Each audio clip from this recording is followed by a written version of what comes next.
Plaisir de faire découvrir aux Lyonnais et à tout le monde les talents, les savoir-faire des gens lyonnais ou même de la région Auvergne-Rhône-Alpes. Et aujourd'hui, nous avons la chance de rencontrer dans son atelier de création, dans sa boutique, Nathalie Chaise, qui est une créatrice lyonnaise.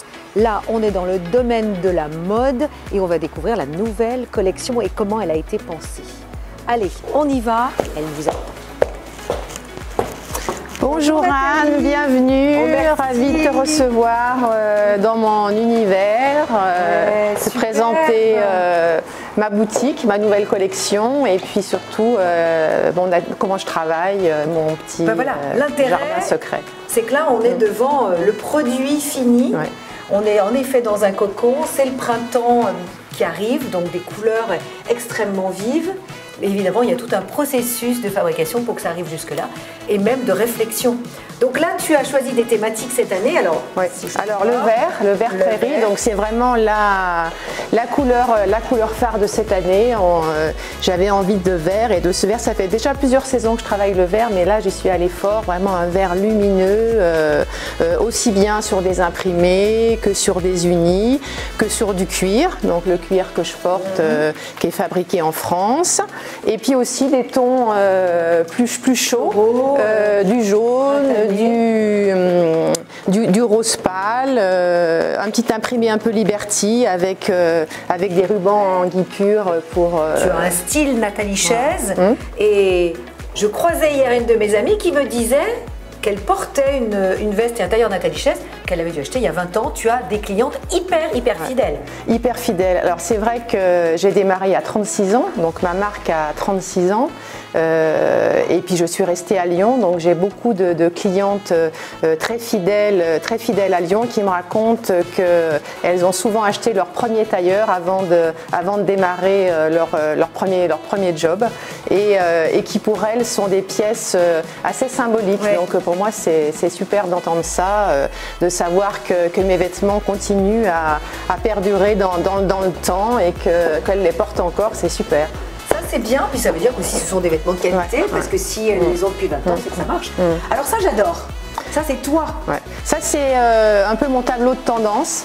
C'est-à-dire comment je fais une collection. Donc en général je démarre, c'est tout un rituel, donc il faut évidemment trouver l'inspiration. Donc je la trouve dans les voyages, dans la lecture, dans les expositions. Il faut essayer d'être une éponge et d'absorber plein de choses, d'être hyper curieuse, d'être étonnée. C'est ça qui crée les idées, qui crée les envies pour avoir envie d'autre chose et que la future collection ne soit pas la répétition de la précédente. Nous découvrons des t-shirts très engagés. Donc tu as une collection spéciale. Alors, tu es vice-présidente de Femmes Chefs d'entreprise, tu es membre éminent de plusieurs associations, Courir pour elle, Docteur Clown. Et là, tu as réalisé des t-shirts. Vas-y, dis-moi un petit peu. Donc, j'essaye d'être une femme de cœur parce que je pense avoir eu beaucoup de chance d'avoir créé cette marque et de durer, etc. Donc, j'essaye de rendre un petit peu tout ce qu'on m'a donné. Et donc, je soutiens Courir pour elle. Et dans sa campagne de prévention, donc, elle a fait une petite campagne anti-tabac parce que le tabac est une des premières causes de cancer féminin. Donc, mais par contre, c'est pour inciter les femmes avec humour à moins fumer ou mieux évidemment arrêter de fumer. Donc c'est un pistolet avec au bout une cigarette et puis deux visages de femmes, une qui fume et une qui fume pas, et c'est Sig arrête.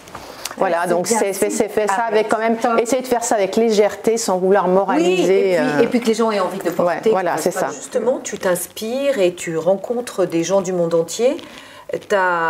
Tu fais fabriquer en Europe, tu expliquais que tu faisais fabriquer en Europe par une femme qui a monté son entreprise avec toi, finalement. Voilà, c'est ça, exactement. Son usine, à qui j'ai fait confiance et qui s'est lancée, qui a démarré à 2-0. Je lui ai confié d'abord une première série, puis 2, puis 3, puis maintenant elle travaille pratiquement que pour moi. Et ça fait une quinzaine d'années qu'elle travaille avec moi. Donc, produit ici, made in France, made in Europe. Donc, on est sur du local, c'est parfait. Et là, justement, j'aime cette histoire. Tu as ces Voilà, bijoux, donc ça c'est un coup de cœur. Voilà, donc je cherche en fait des petits créateurs ou des produits qui vont aller se coordonner avec la collection. Et là j'ai rencontré, c'est une Française qui habite au Sénégal et qui fait travailler dans un petit village sénégalais les gens du village qui font des bijoux avec des fils. Alors c'est un travail extraordinaire, je ne sais pas combien d'heures ils mettent à faire, très minutieux. Et je lui donne mes couleurs de collection. On choisit avec elle sur sa gamme et elle me fait les bijoux assortis aux vêtements. Très, très beau, bravo. Alors maintenant, je serais ravie d'aller dans ton bureau, que tu nous expliques comment tu crées, quelles sont tes inspirations et comment on arrive justement au produit fini jusque-là. On y va. Là, on entre dans les coulisses et on va découvrir. Dans mon bureau où tout se crée, où tout s'imagine. J'adore. Vas-y, installe-toi. En plus, je monte. Tu as toute une technique, bien sûr, c'est normal. Hein. Si tu as 36 ans de fonctionnement. Ouais. Alors j'ai beaucoup évolué dans ma manière de travailler. Et donc je suis passée depuis des années au digital et donc je fais vraiment beaucoup de choses avec le digital. J'ai différents logiciels, par exemple, là c'est mes premiers croquis. Donc je travaille à la main quand même les positions, tu vois, des mannequins, je vais regarder peut-être sur des magazines quelquefois, et puis après je les retranscris. Et c'est fait avec un système de points, tu vois, ce sont des points et des tangentes qui règlent le dessin. C'est pas fait au trait, tu vois, j'ai la possibilité de le faire, tu peux faire un au trait, mais en fait moi je le fais à l'aiguille comme ça, je fais un point, je tends une tangente, tu vois. D'accord. Et ça me permet après de revenir et puis de tout redessiner sans avoir à gommer. Ouais, donc voilà, donc là je travaille un peu mes silhouettes, je travaille les formes qui m'intéressent. Ça c'est une tablette graphique. Et puis et après donc en voilà une que j'ai remplie. Alors je la fais venir en noir et blanc, je l'importe dans ce logiciel, je la colorie et puis après je passe mes tissus en copier-coller pour pouvoir voir comment ça fait sur la silhouette. Par exemple, pour un imprimé, ça c'est une photo que j'ai prise à Shanghai, avant le confinement bien sûr, et j'en ai fait, donc j'ai retiré une partie de l'image et j'en ai fait un motif. Très bien, donc tu crées. Donc voilà, là je peux créer un motif comme ça. Qui est exclusif voilà. Du coup. Et je peux aussi travailler par exemple les différentes teintes du motif. Donc là il est exactement comme la photo, mais tu vois j'ai plusieurs. Je me dis est-ce que je fais dans les verts, dans les violets, bon voilà, on va dire violet par exemple. Tu te crées en effet ta propre collection, voilà. C'est pas du tissu que tu vas aller acheter. Et là je le copie. En fait, ce que j'aimerais dans mon idéal, c'est quelque chose de difficile, mais c'est d'habiller toutes les femmes, toutes les morphologies des femmes. Et en fait, il y a cinq types de morphologie. Donc la morphologie en H, qui est finalement une femme assez droite. La morphologie en A, donc petites épaules et puis hanches un petit peu plus larges. En X, de la poitrine, taille fine et des hanches. En V, c'est un peu la nageuse, donc pas mal de carrure et puis après elle devient plus fine. Et en haut, la femme qui a un petit peu de ventre et pas de taille. Donc ça représente à peu près, on a catégorisé les morphologies des femmes comme ça en cinq types, en sachant que la morphologie H est la plus courante. Moi, je pense que toi t'es H, moi je suis H, c'est pratiquement 50% des femmes. Et donc dans ma collection, j'essaye d'avoir des robes et des tenues qui vont à toutes ces femmes, parce qu'avec les lignes du vêtement, on peut influencer sur la silhouette. Donc c'est un mur, tu appelles ça un mur de croquis et de tissus. Il y a un nom. Ouais, c'est mon mur, c'est le mur. En fait, chaque saison il change. Donc là, je viens de terminer la collection hiver prochain, qui est en train de se vendre. Là, ça va bientôt être terminé la période de vente. Et là, j'attaque l'été prochain, l'été 2023.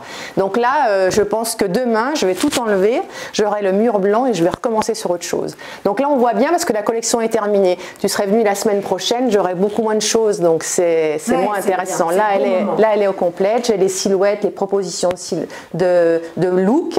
J'ai les matières, quelques petits échantillons d'accessoires, par exemple des zips oversize. Eh bien, vas-y. On va aller dans le showroom, donc où on va découvrir la future collection automne-hiver 2022. Bon, alors là, on est dans les bureaux. Là, dans les bureaux. L'équipe qui travaille. Il n'y a pas un bruit là. Hein. Ouais. Alors, là, c'est le showroom et le mari. Le mari qui travaille. Alors là, c'est encore hyper calme. Donc, comment tu as fait? Comment tu as fonctionné? Montre-nous un peu les robes que tu as réalisées, robes ou vestes. Alors, on a vu tout à l'heure le tartan. Oui. Donc, et avec ce zip un petit peu oversize. Et ce que tu avais remarqué, effectivement, souvent mon style, ce sont des pièces assez structurées, assez basiques, assez classiques au niveau des formes, parce que féminine, parce que j'aime respecter le corps de la femme, tu vois, plutôt que de faire des volumes ou des robes, des pièces housses qui cachent un petit peu le corps. Moi, ce que j'aime, c'est mettre le corps en valeur, donc avoir des vêtements finalement assez près du corps, qui vont améliorer la femme, qui vont la rendre plus élégante, plus élancée, plus élancée. Beaucoup de conseils. Donc évidemment toute la donc là c'est un manteau, donc avec un jacquard avec une impression un petit peu péruvienne, avec des cols et des poches en cuir, un petit caban, une petite robe avec un imprimé hypnotique un petit peu. Avec là une ceinture un petit peu plus basse. 70, donc là c'est plutôt pour, ça peut être aussi pour une femme qui a un tout petit peu de ventre, parce que la ceinture juste où elle est positionnée, elle va faire rentrer le ventre. Ah, il y a toutes sortes de techniques. Hein. Alors tu utilises majoritairement quel genre de matière?